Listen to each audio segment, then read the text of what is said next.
Il y a 10 jours, il s'est passé ça. C'est le débat qui agite la classe politique et qui inquiète les Français. Le déficit de l'État ne cesse de se creuser, il faut faire des économies à tous les étages. Mais quand il s'agit de se serrer la ceinture, l'État donne-t-il vraiment l'exemple? Nos équipes ont trouvé des milliards d'euros d'économies à réaliser et sans toucher à l'argent des Français. Alors pour une fois, les médias font bien leur travail. Bravo à Capital d'ailleurs d'avoir dénoncé les supercheries de l'État et de la dette publique. Vous le savez, c'est la crise, l'inflation. Les temps sont durs et quand les temps sont durs, on s'attaque toujours à l'argent du contribuable, à l'argent des travailleurs, bref, à l'argent des Français. Mais une classe échappe à tout cela, les politiques, bien entendu. En plus du logement, les députés bénéficient de plusieurs enveloppes.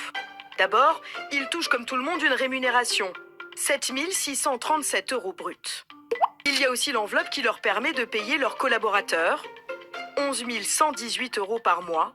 Ensuite, l'enveloppe pour financer leurs frais de téléphone, informatique et courrier, 18 950 € par an. L'Assemblée prend aussi en charge les billets SNCF en première classe, ainsi qu'un certain nombre de billets d'avion. Et en plus de tout cela, l'AFM, l'avance sur frais de mandat, 5 950 € par mois pour couvrir tous leurs frais. Ce stylo à Auchan, ce Big 4 couleurs coûte 1,78 €. Et si une collectivité territoriale veut acheter un stylo, elle ne va pas le payer 1 € et quelques ou 2 €, elle va le payer plutôt 10 €. Et tout ça avec l'argent public. Donc ton argent, mon argent, votre argent, bref. Ils achètent pas des stylos pour nous, hein. Mais alors, c'est quoi ce délire d'argent gaspillé et de milliards jetés par les fenêtres? Quand une collectivité territoriale ou un organisme public veut acheter des choses, l'État et les collectivités sont obligés d'acheter sur un marché public ouvert à la concurrence. C'est la loi, c'est comme ça. Ils ont aussi des grilles de critères très douteuses pour les aider à choisir à qui ils vont acheter, à quelle entreprise ou organisme, et donc décider à qui ils vont acheter ce stylo à prix d'or ou cette chaise à prix d'or. Et certaines entreprises très habiles savent exactement quels critères vont être décisifs pour qu'ils soient choisis, et ce, malgré un surfacturage qui peut dépasser des sommes astronomiques. Résultat, on n'achète pas forcément le meilleur prix pour la meilleure qualité, mais on va acheter le stylo le plus écolo, le stylo qui respecte le plus de normes européennes, la chaise qui est fabriquée de manière locale, si l'entreprise est éthique. Et tous ces critères ne sont pas mauvais, bien entendu, mais certains en profitent pour gonfler leur prix parce qu'ils savent qu'ils répondent à ces critères et qu'ils seront choisis. Et oui, la crise, ce n'est pas pour tout le monde. L'État devrait d'abord montrer l'exemple en termes d'économie et de sobriété avant d'aller voler l'argent des Français. Ah,